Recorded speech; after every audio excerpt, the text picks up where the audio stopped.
El boicot a Bud Light posiblemente marcó un antes y un después en las relaciones entre las empresas y el público norteamericano. Durante años, todas las grandes empresas se han estado moviendo hacia la izquierda, ya sea por convicción de sus directivos, por estar más a gusto en sus círculos sociales o por miedo al activismo. Y bueno, aparte lo vemos también aquí en España, donde cuando ves los mensajes de los grandes anuncios están llenos de sostenibilidad y de todo un montón de palabras de lo más progre. Este movimiento hacia la izquierda se exacerbó con la elección de Donald Trump y especialmente tras la aparición, la irrupción del movimiento del Black Lives Matter. Las empresas hicieron ya no solo su imagen pública, sino también internamente un gran cambio.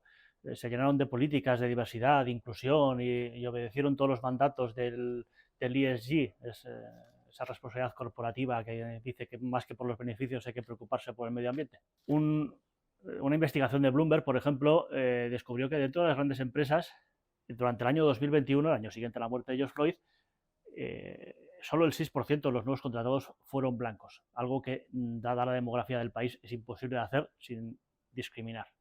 Pero entonces llegó la primavera de 2023 y el boicot a Bud Light.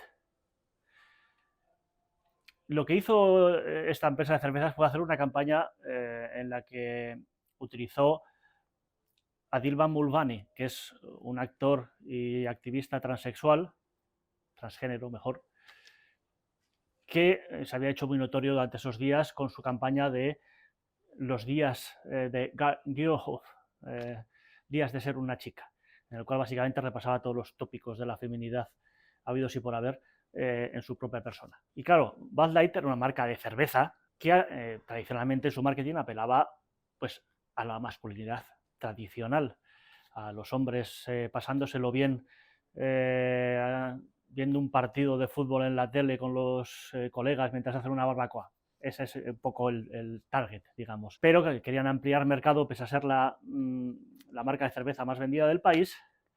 Y así que este movimiento formaba parte de esa nueva estrategia.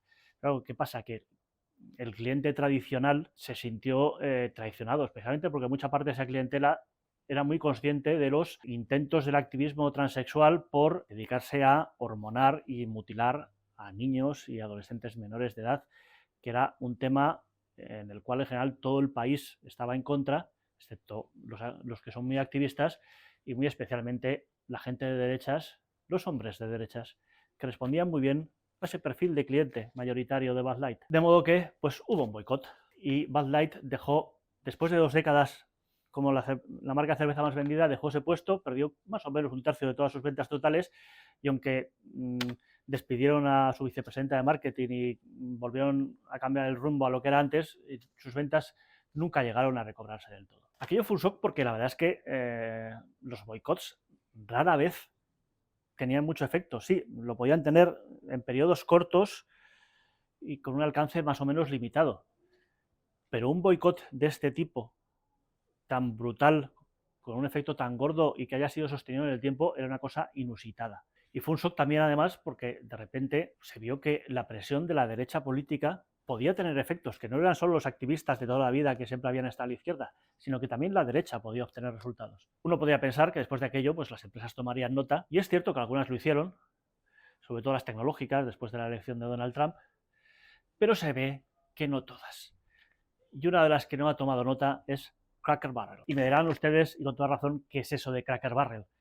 Pues no, aquí no tenemos ni idea porque es una empresa, es una cadena de restaurantes que solo existe en Estados Unidos y que no se ha extendido más allá, en buena parte porque es un tipo de restaurante que es muy, pero que muy americano. Es una cadena que básicamente ofrecía ese tipo de restauración que ofrecen los diners que hemos visto todos en las películas, esos lugares muchas veces prefabricados donde pides el especial número 3 y la camarera va rellenando las tazas de café de los clientes. Ese tipo de local. Y claro, siendo ese tipo de local, tanto en su mobiliario como en su logotipo, que tenía cierto aire sureño, pues intentaban evocar todos los elementos de lo que en Estados Unidos llaman americana, que son todos esos pequeños artefactos culturales que son muy propios de su cultura y que realmente no se han expandido tanto más allá. Pues lo típico, desde el béisbol hasta la tarta de manzana de allí. Y claro, qué es lo que intentaron hacer?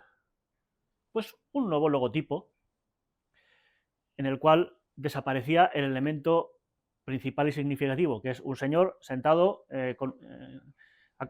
acodado, bueno, no sé si está acodado, con un barril a su vera. Cracker, que es una palabra más o menos despectiva para cierto tipo de persona sureña, y barrel, el barril. Pues bien, hacían desaparecer aquello, respetaban los logos, estilizaban la tipografía un poco, pero seguía siendo más o menos reconocible la que era, y todo esto formaba parte de una gran renovación de los restaurantes, que incluía, por supuesto, el mobiliario, los menús, etc. Pero claro, cuando lo anunciaron, ahora unos 10 días, pues lo que se vio fue el logo. Y la gente empezó a tirarse de los pelos. ¿Por qué? Pues porque aquello suponía que una cadena que aquí no conocemos, pero que allí era más o menos querida precisamente por evocar esas raíces puramente americanas, pues se había convertido en algo completamente sanitizado, corporativo, indistinguible de todas las demás cadenas. Le habían quitado ese sabor, que además es un sabor que es muy de la América profunda y no tanto de las ciudades costeras, es más de aquellos sitios donde votan a los republicanos que de aquellos donde votan a los demócratas, que es de donde serán esencialmente todos sus directivos, para que no vamos a engañar. Después de este cambio que le quitaba toda la personalidad, pues sus acciones bajaron un 13% en bolsa y empezó a convertirse en la gran discusión dentro del país, en la que incluso Trump participó, cosa que quizá no nos sorprenda tanto, hasta que por fin la empresa ha echado marcha atrás, se ha dicho que conserva el logo antiguo y lo que ustedes quieran, pero dejen de hacernos la puñeta, por favor, por favor, por favor.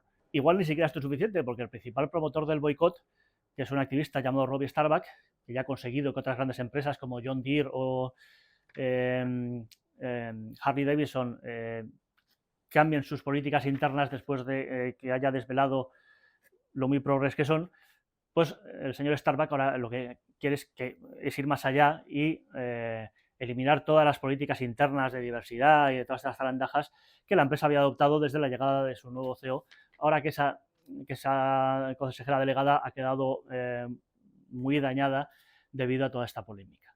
Lo cierto es que, al contrario que Bud Light, que aunque haya bajado en ventas sigue siendo una de las cervezas más vendidas del país, no está tan claro que Cracker Barrel sobreviva, porque las empresas del sector de restauración en Estados Unidos han tenido muchos problemas económicos después de la pandemia del COVID.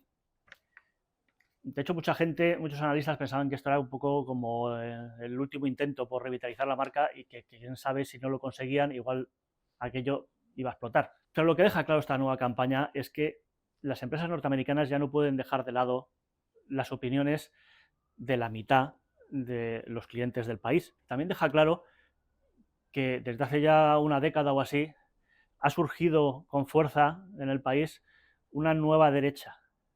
Una derecha que ya no pelea según las reglas del marqués de Queensberry, sino que baja al barro. Ese barro en el que la izquierda lleva instalada desde los años 60.